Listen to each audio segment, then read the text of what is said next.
the Innocence Project is very thorough. They said if you did this crime, don't take this DNA because it's going to prove you did it or you didn't. That's correct. Yeah. And then they said it was like, okay, that'll rule if you did it, don't take this because you like admitting that you did it. But you're also wasting their time, right? If you were guilty and right, yes. and you put them through all that. And maybe you could get out on another technicality or something. Mm-hmm. But when you do it DNA, that's done dollar. It either is or it isn't, right? Yeah. Yes.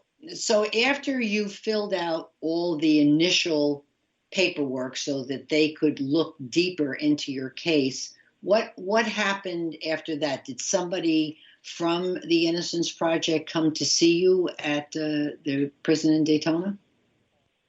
We started litigating in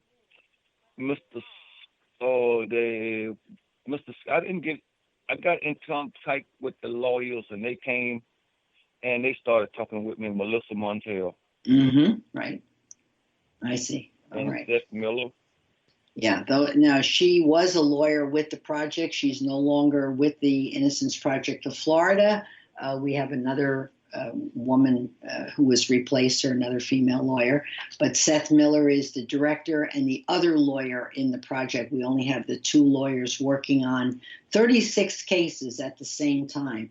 And what is very interesting, Derrick, is that the amount of letters that the project gets in a year's time, they get more than 1,000 letters for help in 1 year's time. So how fortunate you were that something about your case caught their eye and they said, we'll take it. Do you have any idea what it was about your particular case other than you, like everyone else said, well, I didn't do this? Well, there are a lot of people out there that say that. But what was it that they said, well, we're going to take your case. We think we can help you. Do you have any idea what that was? Yes, because they took my word that I was innocent. And they found evidence that they could test. Right, to back it up. And they stood by me and they said, let's test it. They found evidence that was hid. That was hidden, yes. That's right. That's right. Yes, they found evidence that was destroyed.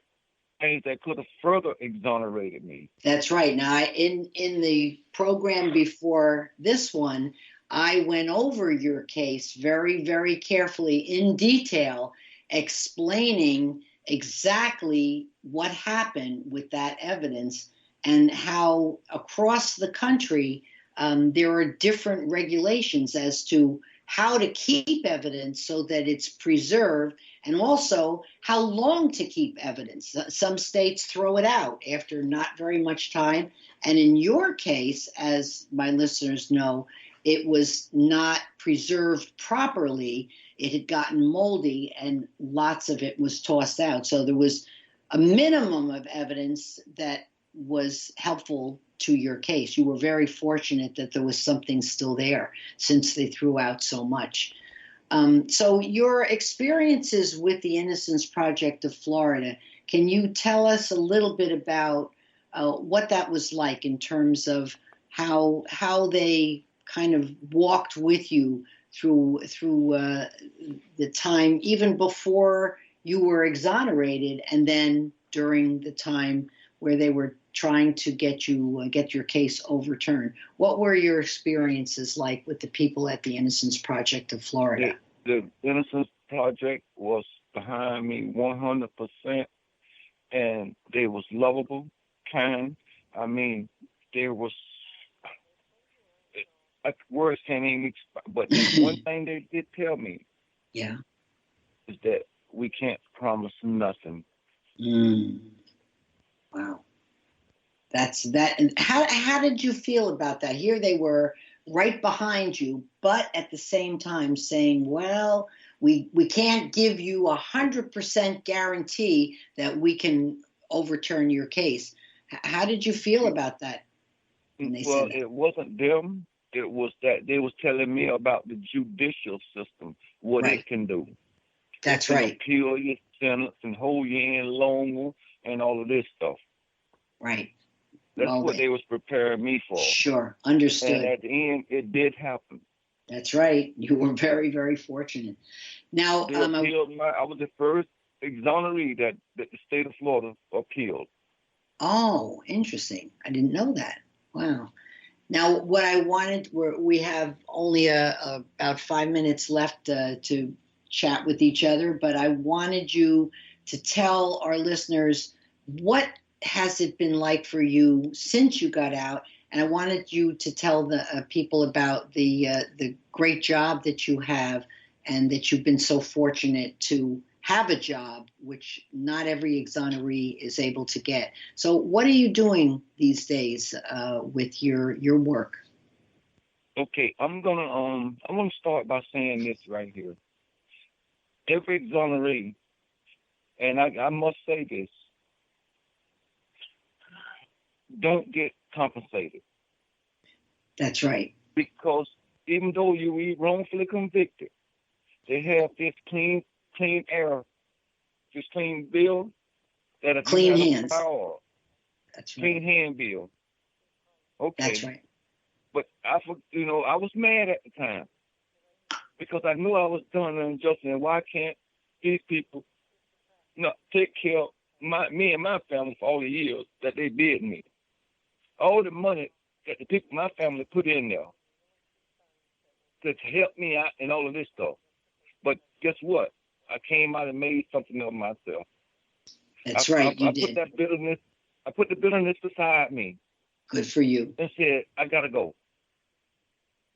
And it's been going on 9 years now, and I ain't hit another lick at this state. And I'm doing good. I had a great job, And and what do I'm you do? fortunate.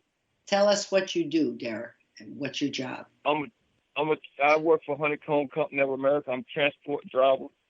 I run Pensacola once or twice a week, and I do all our deliveries from Home Depot to Lowe's to Manatee Lumber, and etc. What kind of a company is the company you work for, Honeycomb? What do they? Honeycomb Company of America is an air defense that we do aerospace for the defense ministry. I see. I see. So you deliver whatever they manufacture? Is that what you do? From interstate, but we do military parts Oh, for the military. military. Mm-hmm. And you go from Bradenton all the way to Pensacola and back. How big a trip is that for you? It's a 2-day trip because you're on the DOT regulations where you have to stay over 10 hours, and I get a motel, and I drive back the next day. That's a long, long trip. And the training, I wanted to mention that the training to be a truck driver, that was a costly training, and the Innocence Project of Florida paid for that so you could become this truck driver, right? Yes. Yeah, that's great. So the project, I guess what's important to say is that even before you left prison, they began to support you in helping to do the very best they could to get you out. But once you left prison, they didn't drop the ball, right? they were right there. And no, I want to expound on that. No, they haven't. And even though it's been 9 years now, I still need help. The Innocence Project of Florida still help me right now with gift cards when I come short. That's fabulous. And that's why I want to thank all the people that donate and help us, because you're helping a great cause. That's right. That's right. It goes to people like you who are still getting on your feet, right? One of our guests that is coming up, your niece is going to be talking to me about, the impact on your family. And then we have Anthony Scott, who is our full-time social worker, and he'll talk about how he supports people like you who need the help, not just for a little while, but for, the long haul. And I think that is wonderful about this project, that you're all family, we are all family, and that there's always support there if you need it. So, well, I think it was great that we had time today, Derrick, to share your story. I think you've come full circle. You're a hardworking person. You have a full-time job, and you're on your feet, even though 18 years of your life was stolen from you. You have found a way to come back, and I think that's great, really, really great. And in terms of, we have just a tiny little bit of time left, but in terms of your family, do you feel that most of the experience that you had has kind of faded, and that things are in balance again in your family? What would you say? Yes, they are in balance. Yes, they are balanced. Okay, that's great. Okay, good to hear. Very good to hear. Well, thank you again. Because even if the Innocence Project not only care about me, they care about my family too. If there's anybody that's that's need counseling, let us know. And especially my wife, if we need to go to counseling together. I mean, Innocence Project is a great thing. That's great. Well, we are out of time, but thank you again, Derrick, for spending part of the afternoon with us. And I wish you well. You know that. All right. Thank you again.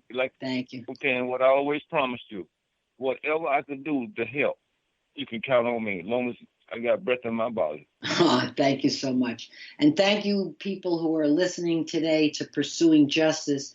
I hope you enjoyed meeting Derrick Williams today and listening to his story.